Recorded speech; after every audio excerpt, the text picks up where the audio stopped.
ওরা নাকি হাতে মেহেদি দিতে পারে না, তাহলে তুমি কেন হাতে মেহেদি দিচ্ছ? এর শাস্ত্র ব্যাখ্যা কি? আসলে এই প্রশ্নটা নিয়ে অনেক বেশি কনফিউশনে ছিলাম আমি নিজেও। অর্থাৎ আমি আমার বিয়েতেও কিন্তু মেহেদি পরিনি। ইভেন আমি ছোটবেলা থেকে শুনে এসেছি যে হাতে মেহেদি নিলে নাকি সেবা পূজা করা যায় না, তারপরে হাতে মেহেদি নেওয়া যাবে না, ভক্তদের বিশেষ করে। তো এই জিনিসটা শুনে শুনে আমি বড় হয়েছি। তো এর পরবর্তীতে এই প্রশ্নটা আমার কাছে খুব বেশি আসছে বর্তমানে, যেহেতু আমাদের বিবাহে ম্যাক্সিমাম মেয়েরাই হচ্ছে হাতে মেহেদি দিতে চায়।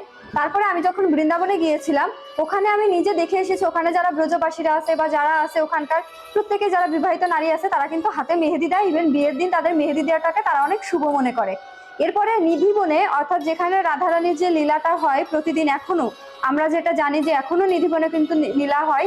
তো সেই লীলার ওইখানটাতে যে রাধারানীর জন্য যে সাজের যে ডালিটা দেওয়া হয়, সেই ডালের ভিতরে চুড়ি থাকে, সিঁদুর থাকে, তারপরে হচ্ছে তার সাথে ওড়না থাকে, আরো অনেক জিনিসপত্র থাকে। তো তার ভিতরে যেটা ম্যাক্সিমাম থাকে সেটা হচ্ছে মেহেদি। অর্থাৎ আমি সেটা দেখে নিজেও অবাক হয়েছি যে সেই ডালের ভিতরে যদি মেহেদি থাকতে পারে তাহলে কেন আমরা ভক্তরা মেহেদি দিতে পারবো না? আর ওটা তো রাধারানীর প্রসাদী হচ্ছে, তাই না? তো প্রসাদী হওয়ার পরে সেটা সেই মেহেদিটা সেই ভক্তরাই তো ব্যবহার করে। ওখানে যারা আছে তারা সবাই মেহেদি গুলিয়ে পরে হাতে ব্যবহার করে, তাহলে আমরা কেন ব্যবহার করতে পারবো না? তো তারপরে আমি এটা নিয়ে অনেক ব্যাখ্যা, অনেক কিছু খুঁজে দেখেছি, কোনো শাস্ত্রীয় প্রমাণ পাইনি যেখানে হচ্ছে লেখা আছে যে হাতে মেহেদি দেওয়া যাবে না।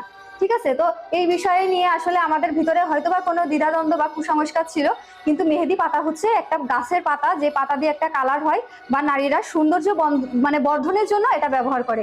এছাড়া দ্বিতীয়ত আর কোনো কারণ নেই। তাই এই সম্পর্কে যাদের ভিতরে, আমাদের ভিতরে এরকম একটা ভ্রান্ত ধারণা ছিল, এটা সবাই বের করে ফেলুন।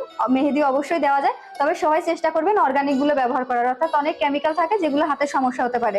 তো ভিডিওটা ভালো লাগলে অবশ্যই শেয়ার করবেন। ধন্যবাদ সবাইকে।